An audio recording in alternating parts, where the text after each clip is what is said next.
Once a week, my class has the opportunity to have Genius Hour, and that's essentially a time where they get to spend focusing on a passion project of theirs. They research it, and then they have to share it out with the world, and that could be in any variety of format, specifically technology. And in sharing your podcasts with them, Casey from the tech department really helped me vamp up the creativity level in my classroom. So who's your audience? What do you love about basketball? She helped the kids create video podcasts.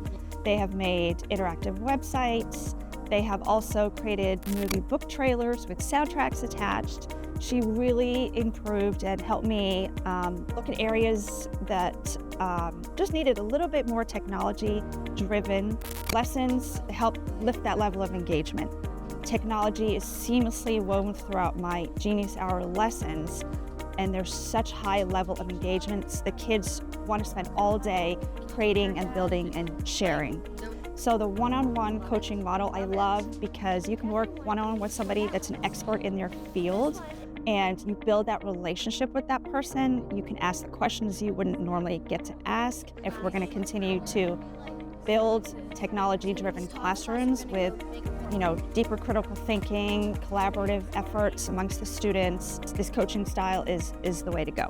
So you guys can go get your Chromebook first out of the Chromebook cart.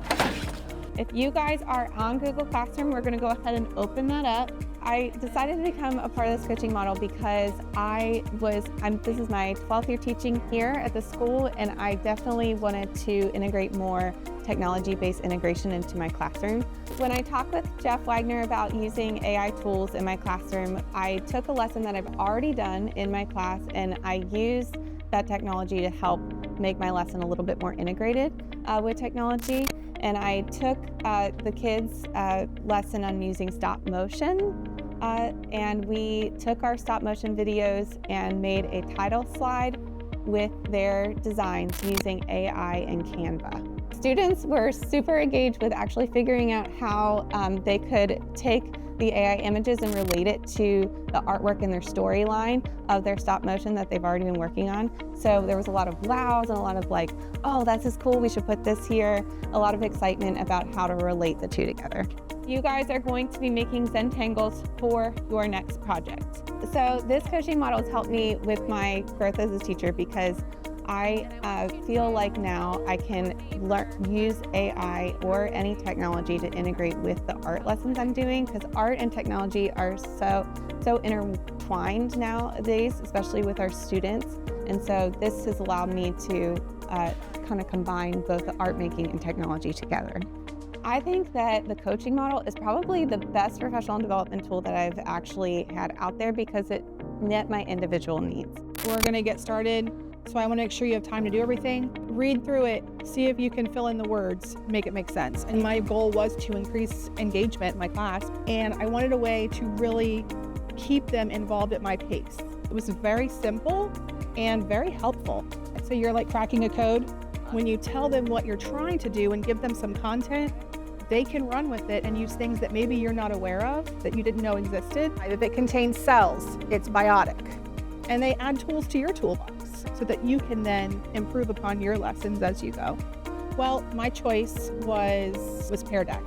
And what it helps me do is it helps take a slides presentation and make it into a teacher-paced, activities embedded plan for the kids so that I'm controlling the Google Slides instead of them going through them quickly and just filling in their notes.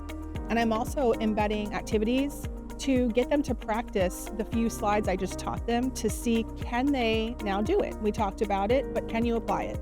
And so the fact that I am now in control of it, and I have those interactives embedded, helps them stay engaged because I get a report at the end of class and I can see who's participating and who's not. So it helps me hold them accountable, and it helps them have something to actively be involved in as I'm teaching them new content. If we're going with quantitative, we're giving numbers. As a teacher, it's very important that we constantly strive to be better, to learn more, and to change our practice.